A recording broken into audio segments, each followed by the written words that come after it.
At home with a lifetime of stories and songs, people we've met and the places we've gone. Along the way found where and how we belong.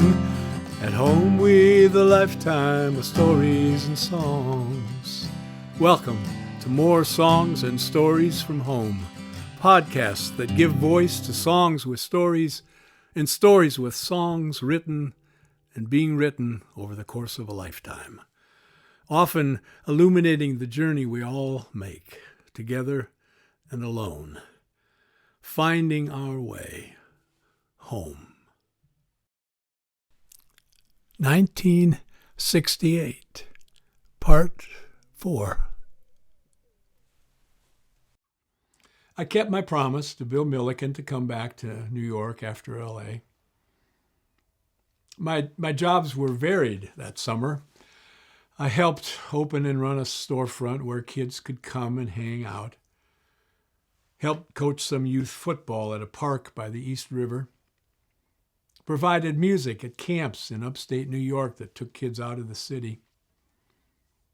Some days just standing on the corner, talking, sharing a slice.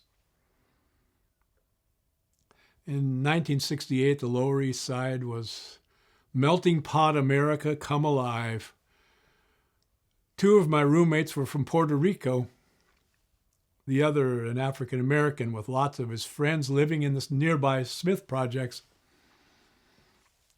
Chinatown a few blocks away. Orthodox Jews around the corner on Houston Street. Our place, 243 East Broadway, an easy stroll to the Bowery. When the leadership team met at someone's apartment or at a storefront, we would often form a circle and join hands, colorful, meaningful moments of connection. I remember the 4th of July that summer. The whole world outside on a stoop or the street, every corner exploding with fireworks. We had no air conditioning. One evening I took the F train uptown, close to midnight, 100 degrees, raining, welcome to New York. Nothing like anything I'd seen before. Nowhere like anywhere I'd been before. The people I was spending time with making me feel both wanted and somehow needed.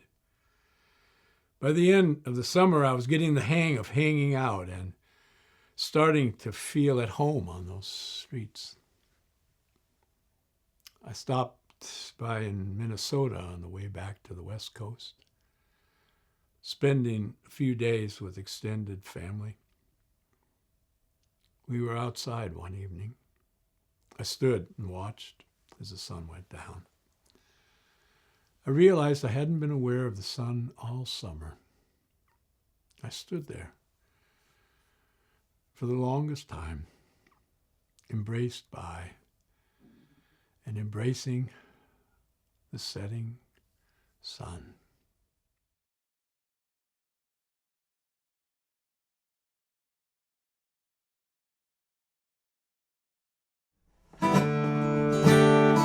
Hey Jude, the sounds of silence, Hendrix on the radio. Bob Beeman's jump black power salutes were raised in Mexico. We gave the Heisman Trophy to someone we called OJ. We saw it all in black and white in 1968. So I'm back in New York City, and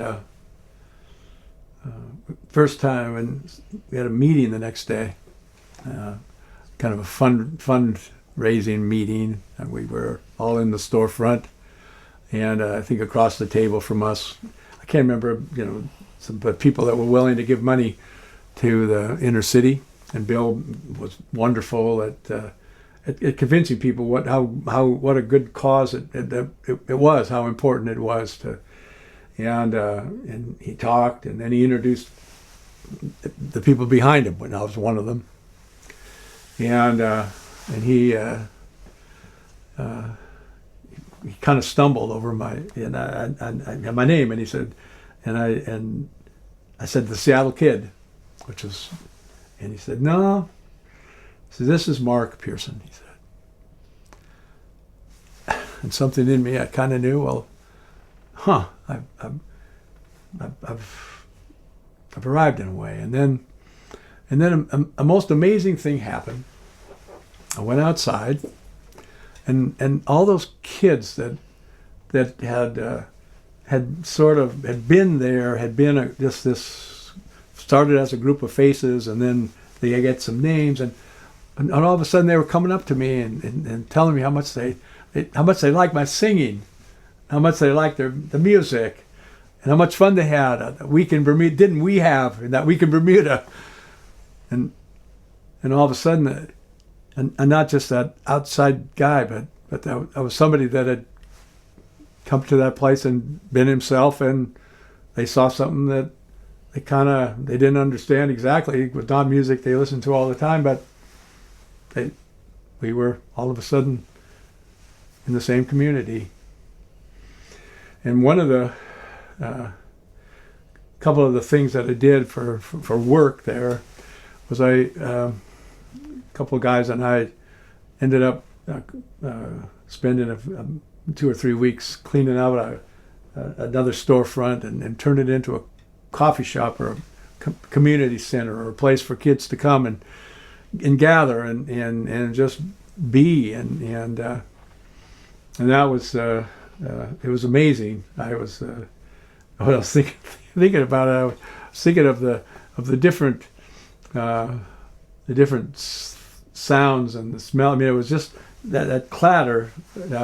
But I do remember when I was getting the bathrooms all cleaned out, and you put this little cake of this cake in the urinal, and I remember the smell of that, and trying to get everything ship shape before the kids come in, and they came every day. And then as the summer wore on, there was a guy nicknamed the Bear, and he had and he was a football coach, and he had a group of young kids, and I'd played football at the university, and so I was football coach, and that was just another way of and all of a sudden the routine got pretty regular, and I remember Eddie Guest and Clark one time we were kind of laughing where they said, "You want to come down to watch a movie? Go down to 42nd Street, which is about as far uptown as I got." And I hesitated just long enough for them to say, "Hey, we're not prejudiced." And I said, "Well, I'd love to come." And off we went, and what I realized when is that this is a world that I guess I knew it existed, but I didn't know that there was room for me. I didn't know how I'd exist in there. And but then by the end of the summer, it felt, parts of it felt amazing. I mean, just the difference on the 4th of July, for instance, everybody in the Lower East Side was on the street, outside, on the stoops, on the street. I mean, it was just, the world was alive, the community was alive, and walking the streets, I was part of it, and it was amazing, and then summer was over, and I realized that the life, in a certain sense, the life I'd been living, that one of going toward medical school and toward that white picket fence and toward maybe going back to Spokane and being a doctor like my dad, it was it felt out. Well, it was out of reach in a certain lot of ways, but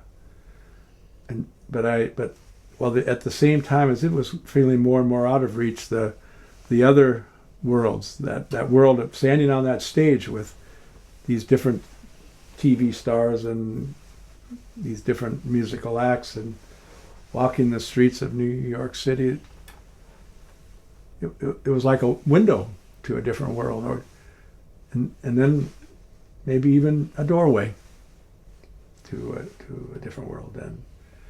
And I remember stopped in Minnesota to see family before I went back to Spokane, and then on to talk to to see my parents. And I remember there was a sunset. It was the first sunset that I saw all summer long. You don't see it. I never saw a sunset in New York. And in fact, it's another story before I was thinking of one time in that summer I went up to Yonkers, and and I was talking to a young black guy, and we were on the corner and we were each having a slice, and and he was Yonkers. I thought, well, Yonkers, New York, and in the corner, and this fellow was talking about how when he'd been in the military, he'd gone all around the world, and now he's back home. And I said, well, why'd you come back to Yonkers? Again, and his answer was a lot better than my question, because he looked at me. He said, why? I came back to Yonkers because it's home. And so I've realized that ever since, that's that Odysseus, that search for home, and he knew right where his home was, and I'd seen a window into these other worlds, and I remember the sun going down. I remember watching that sunset and thinking, I wonder about tomorrow. And I went back and sat down with my dad, and we have the chair, here now where he used to sit in, and he kind of sat in this chair, a pretty wise guy, and I said, Dad, I'm thinking of that I might go back to New York, and I'm thinking that I might go to L.A. and maybe just try music for a while. And he kind of paused, and he said, maybe you ought to go back to the university and finish up your education. And so it didn't take me long to think, pretty wise guy. I think I'll do that, but I think I'll do that in a way with a little different approach. Thank you for watching or listening to more songs and stories from home. Come back next time for part 5 of 1968. Knowing you're welcome here at home with a lifetime of stories and songs.